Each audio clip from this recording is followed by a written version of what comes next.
আসসালামু আলাইকুম রহমতুল্লাহি ওবরকাতুহু। সম্মানিত দর্শক, লন্ডন শহরে আওয়ামী লীগ একের পর এক শোডাউন করে যাচ্ছে এবং অবস্থা দৃষ্টে মনে হচ্ছে যে লন্ডন থেকেই মূলত বাংলাদেশের রাজনীতি নিয়ন্ত্রণ হচ্ছে। এর কারণ আপনারা জানেন যে সেই স্বাধীনতা যুদ্ধের পর যখন বঙ্গবন্ধু পাকিস্তানের কারাগার থেকে মুক্তি লাভ করলেন, তখন তিনি সবার আগে লন্ডন গিয়েছিলেন এবং দেশের বাইরে প্রবাসী সরকার যে তৎপরতা চালিয়েছিল 1971 সনে, তার মূল ঘাঁটি ছিল মূলত লন্ডনে। কাগজে কলমে দিল্লিতে বা কলকাতাতে আওয়ামী লীগের যে তৎপরতা ছিল, সেই তৎপরতা এশিয়া সাবকন্টিনেন্ট, আমাদের এই পাক ভারত উপমহাদেশে সীমাবদ্ধ ছিল। কিন্তু পশ্চিমা দুনিয়াতে বাংলাদেশের মুক্তিযুদ্ধ সম্পর্কে যে জনমত গঠন এবং পশ্চিমা শক্তি, সেখানকার কবি, সাহিত্যিক, দার্শনিক, সাংবাদিক, তাদেরকে ব্যাপকভাবে ইনফ্লুয়েন্স করে পুরো মুক্তিযুদ্ধের ইতিহাসটি এবং পুরো মুক্তিযুদ্ধের বিশ্ব জনমতটি বাংলাদেশের পক্ষে আনার জন্য একেবারে সেন্ট্রাল অফিস হিসেবে, মুক্তিযোদ্ধাদের সেন্ট্রাল অফিস হিসেবে যে কাজটি করেছে, সেটা হলো প্রবাসী সরকার লন্ডনের অফিস ইন 1971। আপনারা জানেন যে 1971 সনে যে বিখ্যাত রমা রলা সারা ইউরোপে তার দার্শনিকতা, তার লেখক সত্তা, ফ্রেঞ্চ উপন্যাসিক, দার্শনিক, কবি, যেভাবেই বলেন না কেন, তার মতো মানুষ বঙ্গবন্ধু, মুক্তিযুদ্ধ, বাংলাদেশ নিয়ে যে মুভমেন্ট তিনি করেছেন ইউরোপে, এই প্রবাসী মানে লন্ডন সরকারে যারা কর্তা ব্যক্তি ছিলেন, তার মধ্যে প্রধানতম আবু সাইদ চৌধুরী। এখন আওয়ামী লীগের জামানাতে একজন পররাষ্ট্র প্রতিমন্ত্রী ছিলেন আবুল হাসান চৌধুরী, তার বাবা। তো আবু সাইদ চৌধুরী পরবর্তীতে বাংলাদেশে তিনি আবার প্রেসিডেন্ট হয়েছিলেন। তো তার নেতৃত্বে একটা বিরাট বুদ্ধিজীবী গ্রুপ, মুক্তিযুদ্ধর পক্ষের আমলা কামলা সবাই মিলে লন্ডনে যে আন্দোলনটা গড়ে তুলেছিলেন 1971 সনে, তার ফলে পুরো ব্রিটিশ কমিউনিটি, ব্রিটিশ সরকার সেখানে মুক্তিযুদ্ধের প্রতি, বঙ্গবন্ধুর প্রতি কতটা তারা, যাকে বলা হয়, শ্রদ্ধা পোষণ করতেন এবং কতটা আনুগত্য দেখাতেন এবং কতটা প্রেম ছিল 1971 সালের মুক্তিযুদ্ধের পক্ষে, তার প্রমাণ হলো বঙ্গবন্ধু যখন ইংল্যান্ডে গেলেন, তখন তো তিনি কেউ না, হিজ নো বডি। কারাগার থেকে বের হলেন প্রবাসী সরকারের একজন প্রেসিডেন্ট। তাকে রিসিভ করার জন্য এয়ারপোর্টে ব্রিটিশ প্রধানমন্ত্রী চলে এলেন এবং নিজে গাড়ির দরজা খুলে দিলেন এবং নিজে গাড়ির দরজা বন্ধ করে দিলেন। ব্রিটিশ প্রধানমন্ত্রী, বোঝার চেষ্টা করুন যে ওখানে লন্ডনে প্রচারটা কোন পর্যায়ে পৌঁছে গিয়েছিল, যে ব্রিটিশ প্রধানমন্ত্রী সকল প্রোটোকল ভঙ্গ করে এয়ারপোর্টে এসে একজন জাতীয় নেতাকে রিসিভ করেছেন। আচ্ছা, আপনি দেখুন তো যে নেলসন ম্যান্ডেলা যখন নেতা ছিলেন, তাকে অভ্যর্থনা জানানোর জন্য কোনো ব্রিটিশ প্রধানমন্ত্রী কি এয়ারপোর্টে গেছেন? যাননি। আমাদের ডক্টর মোহাম্মদ ইউনূস গেছেন, প্রাণান্ত চেষ্টা করেছেন ব্রিটিশ প্রধানমন্ত্রীর সঙ্গে দেখা করার জন্য, দেখাই করতে পারেননি।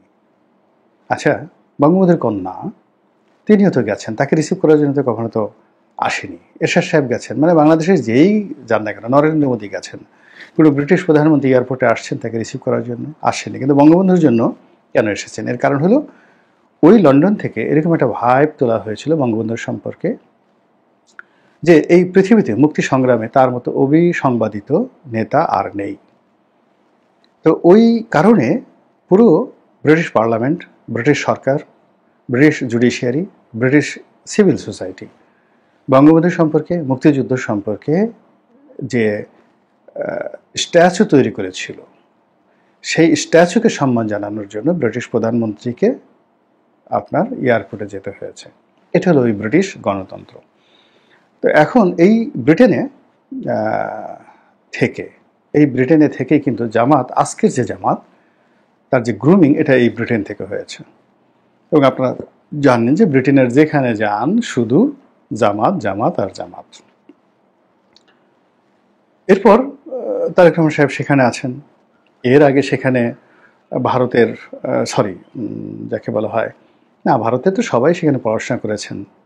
পণ্ডিত জওহরলাল নেহেরু, ইন্দিরা গান্ধী, তারপরে সোনিয়া গান্ধী, রাজীব গান্ধী, তারা সবাই ইংল্যান্ডে পড়াশোনা করেছেন। তার ছেলেরা প্রিয়াঙ্কা, তারপর রাহুল, তারাও ইংল্যান্ডে পড়াশোনা করেছেন।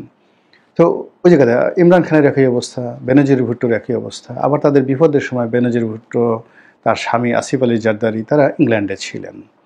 তো ইংল্যান্ড মানে লন্ডন, এই শহরটি আমাদের রাজনীতির যে যাকে বলা হয় চাবিকাঠি, এটা বহুদিন ধরে মানে সেই কি বলবো, যখন ব্রিটিশরা সে রবার্ট ক্লাইভের জামানা থেকে তখন থেকেই এই পাক ভারতের চাবিকাঠি রূপে ইংল্যান্ড কাজ করছে এবং এখনো পর্যন্ত আছে।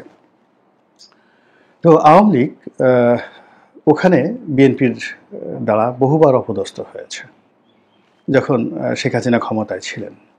এবং ওখানকার যে জনমতটা যেহেতু ব্রিটিশ জনমত, তার সঙ্গে সঙ্গে আবার যাকে বলা হয় বাংলাদেশে আছেন, তারা সবসময় একটা এস্টাবলিশমেন্ট বিরোধী থাকে। তো সেই এস্টাবলিশমেন্ট বিরোধী থাকার কারণে ওখানে এখন যারা আওয়ামী লীগে আছেন তারা তুলনামূলকভাবে বিএনপির চাইতে, জামাতের চাইতে অনেক ভালো অবস্থানে আছে। এখন যে কাজটি আওয়ামী লীগ করতে পারছে সেই কাজটি চাইলেও জামাত করতে পারবে না, বিকজ ওই ব্রিটিশ জনমত এবং ওখানকার যে এনভায়রনমেন্টটা ওইভাবে কাজ করে না। তো সেই দিক থেকে এই গত এক বছরে আওয়ামী লীগ ওখানে যে সকল অঘটন ঘটিয়েছে, এরকম অঘটন আসলে ইতিপূর্বে বিএনপি ঘটাতে পারেনি, জামাতও ঘটাতে পারেনি গত এক বছর, এবং এটা ক্রমশ বাড়ছে। ডক্টর মোহাম্মদ ইউনূসের সঙ্গে তারা যে নজিরবিহীন আচরণ করেছে দেশের জন্য খুবই লজ্জাকর। কিন্তু তার সঙ্গে সঙ্গে আওয়ামী লীগ এটা নিয়ে ভীষণ খুশি যে তারা বাপের বেটার মতো একটা কাজ করতে পেরেছে সিরিয়াসলি, যেটা ডক্টর মোহাম্মদ ইউনূসের মনে রীতিমতো ভয় ধরিয়ে দিয়েছে। পরবর্তীতে ধরেন সুইজারল্যান্ডে যে কাজ করেছে আসিফ নজরুলের বিরুদ্ধে, এটাও আওয়ামী লীগের একটা বিরাট ক্রেডিট।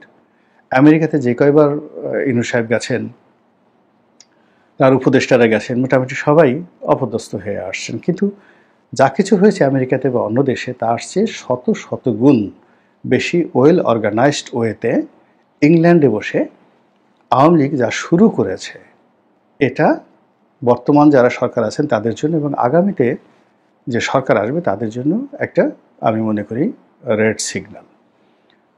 এই গত কয়েকদিন আগের ঘটনা, যেখানে প্রথম সেই ডিম দিয়ে একেবারে ডিমময় করে দেওয়া হলো উপদেষ্টা মাহফুজের গাড়িকে। সরকার অবশ্য বলছে যে ওই গাড়িতে মাহফুজ ছিল না, কিন্তু আরও অপমান যে যদি ওই গাড়িতে থাকতো তাহলে কি হতো।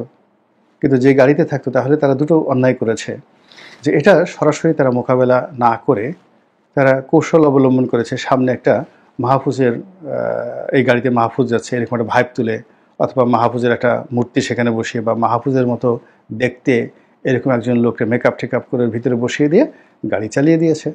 আর অন্য রোড দিয়ে বা পিছনের দরজা দিয়ে বা রাতে গভীর রাতে মাহফুজকে সেখান থেকে সরিয়ে আনা হয়েছে। এটা তো আসলে ওই গাড়ির মধ্যে মাহফুজ থেকে ডিম খেয়েছে তার সাথে আরও বেশি জঘন্য, আরও বেশি অবমাননাকর। এই কাজটি কেন সরকারিভাবে করছে বা বলছে এটা আমার মাথায় আসছে না। আবার এখন এই যে যেটা শুনলাম যে ট্রাফালগার স্কোয়ার রয়েছে লন্ডনের খুব বিখ্যাত একটি পলিটিক্যাল যে জায়গা, হাইড পার্ক এবং ট্রাফালগার স্কোয়ার।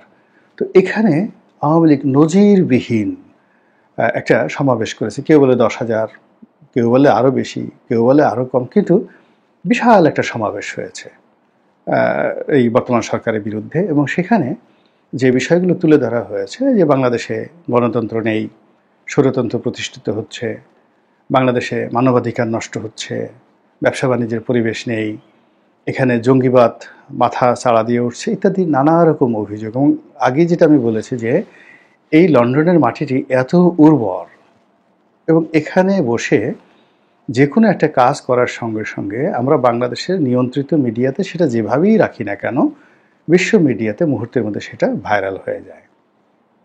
তো আমাদের সামাজিক মাধ্যমে এটা ভাইরাল হয়ে গেছে, কিন্তু বিশ্ব মিডিয়াতে এটা লিড নিউজ হয়ে গেছে। এবং এটা বিভিন্ন নীতি নির্ধারণী যে সকল প্রতিষ্ঠান রয়েছে, যেমন ইউরোপীয় ইউনিয়ন রয়েছে, এরপরে IMF রয়েছে, বিশ্বব্যাংক রয়েছে, তারপর যে সকল থিঙ্ক ট্যাঙ্ক রয়েছে, যে সকল বিনিয়োগ প্রতিষ্ঠান রয়েছে, যে সকল ক্রেডিট রেটিং প্রতিষ্ঠান রয়েছে, যারা বাংলাদেশকে ইভ্যালুয়েট করে, তাদের কাছে এই যে আওয়ামী লীগের এই বিশাল সমাবেশটি নিঃসন্দেহে একটা মানে বাংলাদেশের জন্য খারাপ বার্তা বহন করবে। এই বিষয়গুলো নানাভাবে কিন্তু সমাধান করা যেত। এখানে তারা দায়িত্ব পালন করছেন লন্ডনে, এখানে সভামূলই হয়। এখানে গিয়ে দেখুন আওয়ামী লীগের 4-5 জন লোক হয়তো এটা অর্গানাইজ করেছে। আবার বিএনপির জামানাতে হয়তো বিএনপির 4-5 জন লোক আওয়ামী লীগের বিরুদ্ধে কোনো কিছু অর্গানাইজ করতো। জামাতের এরকম হয়তো 4-5 জন লোক, 8-10 জন লোক যারা নেতা, তারা অর্গানাইজ করে। এদের সঙ্গে একটা সরকারের সমঝোতা বোঝাপড়া যদি থাকে, সব সরকার এই জিনিসগুলো করেছে, বিভিন্ন সময়টাতে করেছে, অনেক সময় সফল হয়েছে, অনেক সময় সফল হয়নি। যেমন আমরা শেখ হাসিনার জমানাতে দেখলাম যে একবার লন্ডনে শেখ হাসিনাকে খুব একেবারে তার সমস্ত পথ রুদ্ধ করে দেওয়া হলো বিএনপি নেতাকর্মীদের দেওয়া।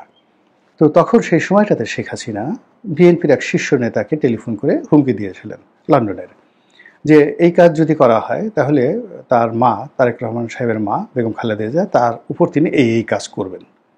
তো বোঝার চেষ্টা করুন যে শেখ হাসিনার ওই কানেক্টিভিটিটা ছিল যে তারেক রহমান সাহেবকে সরাসরি সেই হুমকি দেওয়ার জন্য ওভার টেলিফোনে বা তারেক রহমানের কানে কানে সেই কথাটা পৌঁছে দেওয়ার জন্য একজন লোক, যিনি কিনা লন্ডন বিএনপির খুবই গুরুত্বপূর্ণ ব্যক্তি, তার সঙ্গে শেখ হাসিনার ব্যক্তিগত সম্পর্ক ছিল।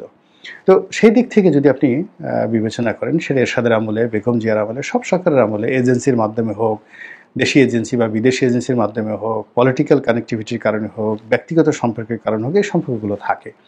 তো সেই সম্পর্কগুলো কিন্তু বর্তমান সরকার একেবারেই করতে পারছে না, বরং ওখানে ডে বাই ডে যেভাবে আওয়ামী লীগের শক্তি বাড়ছে, এখানে রাজনীতির একটা খুব নিষ্ঠুর নিয়ম হলো, যখন কোনো একটি পক্ষ রাজনৈতিকভাবে শক্তিশালী হয়ে যায় তখন প্রতিপক্ষ তার সঙ্গে নেগোসিয়েশন করে। যেমন জামাত ইংল্যান্ডে খুব শক্তিশালী ছিল।